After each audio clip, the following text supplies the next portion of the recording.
Probablemente pienses que la revolución del coche eléctrico comenzó con Elon Musk y Tesla en la década de 2000, ¿verdad? Tiene sentido, hicieron que los vehículos eléctricos fueran geniales, rápidos y deseables. Pero ¿y si te dijera que 30 años antes de que el primer Tesla Roadster saliera de la línea de montaje aquí en Brasil, un ingeniero visionario ya estaba fabricando y vendiendo coches eléctricos en serie?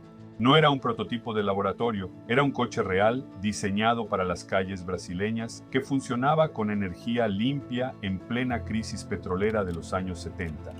Hoy vamos a rememorar la fascinante y casi olvidada historia del Gurgel Itaipú, el avión eléctrico pionero de Latinoamérica. Prepara tu café porque esta historia es increíble.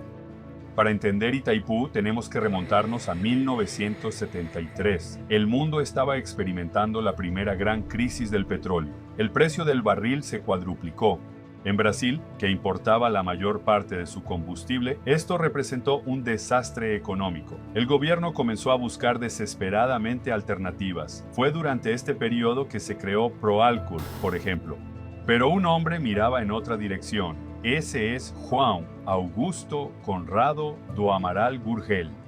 Gurgel era ingeniero mecánico y eléctrico, egresado de la Escuela Politécnica de la USP, Universidad de São Paulo. No era solo un hombre de negocios, era un nacionalista convencido y un visionario de la movilidad.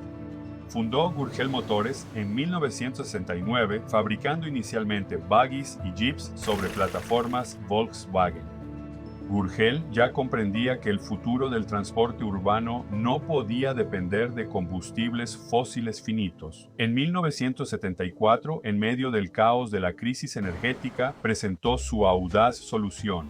Este es el Gurgel Itaipú. Su nombre fue un homenaje a la gigantesca central hidroeléctrica que se estaba construyendo en la frontera con Paraguay, símbolo de la abundante energía eléctrica en Brasil. El diseño era único, de forma trapezoidal, muy compacto, pensado para 2 personas. Era diminuto, más pequeño que un Fiat Mobi actual. Pero la genialidad residía en su construcción. Gurgel patentó el sistema Plastel, que combinaba un chasis de acero con una carrocería de fibra de vidrio. Esto hacía que el coche fuera ligero y resistente a la corrosión, además de muy duradero. ¿Y cómo funcionaba? En lugar del motor del Beetle, tenía un motor eléctrico de 3,2 kW, equivalente a unos 10 caballos de fuerza, conectado directamente a las ruedas traseras. No tenía marchas, simplemente se aceleraba y se frenaba. Las baterías fueron el mayor desafío. Eran baterías comunes de plomo ácido, pesadas, similares a las de los autos normales, solo que en mayor cantidad. Itaipú transportaba 10 de estas baterías. Las especificaciones, bueno, recuerden, esto fue en 1974. La velocidad máxima rondaba los 50 a 60 km por hora y la autonomía era de entre 60 y 80 km con una carga completa. Puede parecer insignificante hoy en día, pero Gurgel no diseñó la represa de Itaipú para viajar de São Paulo a Río. La diseñó estrictamente como un medio de transporte urbano para ir al trabajo, al mercado y de regreso. Y para ello, en 1974 fue revolucionario. Se jactaba de que el coste por kilómetro recorrido era infinitamente inferior al de un coche de gasolina.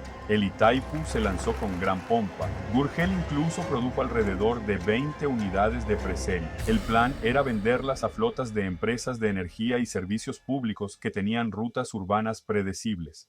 Sobre el papel era perfecto. En la práctica, Brasil en la década de 1970 no estaba preparado. En primer lugar, la tecnología de las baterías. Las baterías de plomo ácido eran demasiado pesadas, el coche era lento en las pendientes y las baterías tenían una vida útil corta, por lo que necesitaban ser reemplazadas con frecuencia, lo cual resultaba costoso. El tiempo de carga era prolongado entre 8 y 10 horas usando una toma de corriente normal. En segundo lugar, la infraestructura. Obviamente no había estaciones de carga, dependías de tu propio garaje. Pero el golpe final fue económico. El gobierno brasileño se centró en gran medida en Proálcool, subsidiando el combustible de origen vegetal. Esto eliminó el incentivo financiero para el desarrollo de vehículos eléctricos. Gurgel, necesitado de sobrevivir, tuvo que aparcar el proyecto Itaipú y centrarse en sus jeeps, y más tarde en el jeep urbano BR800 con motor de gasolina.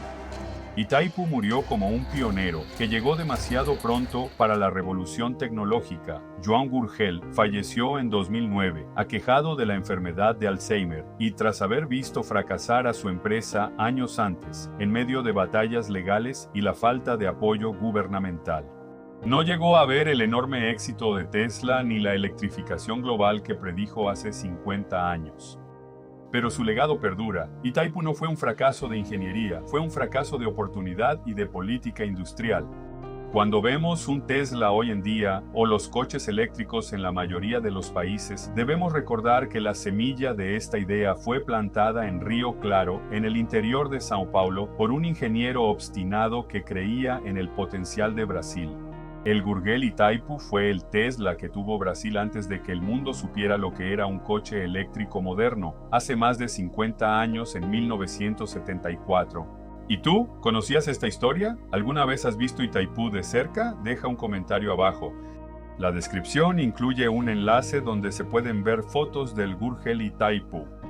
Si te gustó este relato histórico, suscríbete al canal, dale a me gusta, comparte y publica el enlace de este video en tus historias de Facebook e Instagram y en tu estado de WhatsApp. Esto ayuda a difundir esta historia para que más personas la conozcan. Muchas gracias por tu participación. Que Dios te bendiga en Cristo Jesús. Gracias y hasta la próxima.